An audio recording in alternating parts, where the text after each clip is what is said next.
सध्या जगभरात Valentine weak सुरू असून दररोज विविध डे साजरे केले जात आहेत। येत्या 14 तारखेला जगभरात व्हॅलेंटाईन डे साजरा केला जाणार आहे। या दिवशी प्रेमभावना व्यक्त करण्यासाठी गुलाबाचं फूल एकमेकांना दिलं जातं। अशा या व्हॅलेंटाईन डे निमित्त पुणे जिल्ह्यातील मावळ तालुक्यातील गुलाब हा विशेषतः भाव खाऊन गेलाय।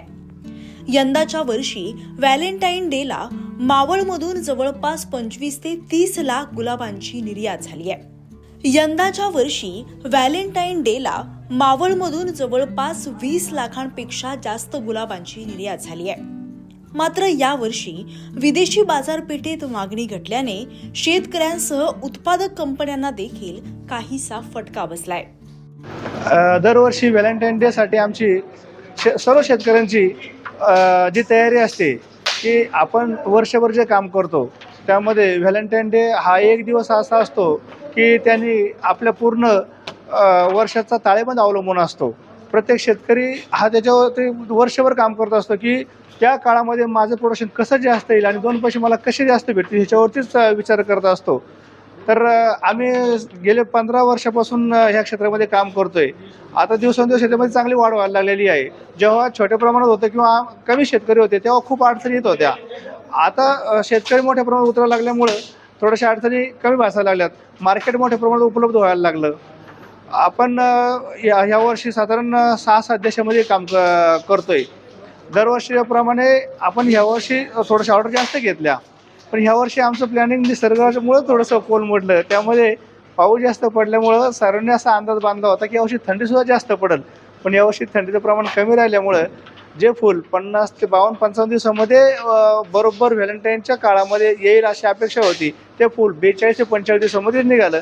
सगळ्यांचं प्रोडक्शन हे साधारण 10 दिवस अगोदर आलं आणि त्यामुळं असं झालं की ज्यावेळी ज्या शिपमेंट असतात त्यावेळी माल कमी पडणार आहे आणि डोमेस्टिकमध्ये प्रोडक्शन जास्त असल्यामुळं मागणी कमी झाली।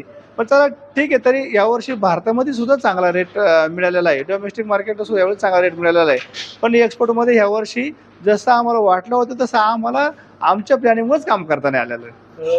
आपण यावर्षी Australia, Dubai, Malaysia, Japan, New Zealand या देशामध्ये काम केले। मावळमध्ये गेल्या काही वर्षांपासून मोठ्या प्रमाणात फुलांची शेती केली जाते। 26 जानेवारी ते 10 फेब्रुवारी हा जागतिक बाजारपेठेत फुलांची निर्यात होण्याचा कालावधी असतो। फुलांच्या महागाईमध्ये फुलांच्या किमतीमध्ये साधारणतः जास्त महागाई वाढलेली नाही, परंतु रॉ मटेरियलमध्ये, औषधामध्ये, खतामध्ये या चालूमध्ये जास्त महागाई वाढल्यामुळे फुलाचे जे दर आहेत ते स्थिरच राहिलेले आहेत। वेळोवेळी आम्हाला एक्सपोर्ट करायचं असेल तर कृषी खात्याकडनं त्यांचं पत्र लागतं।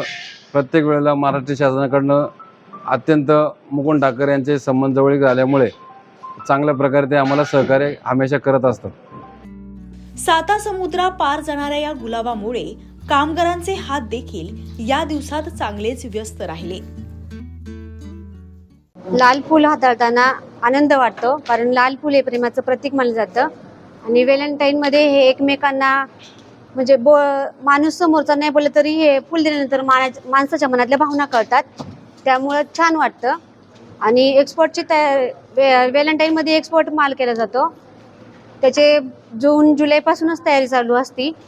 त्यानंतर डिसेंबरच्या एंडिंगच्या वेळेस पण या फुलांचे कट मारले जातात आणि जानेवारीच्या एंडिंगला व्हॅलेंटाईनचे आतमध्ये तयारी केली जाती।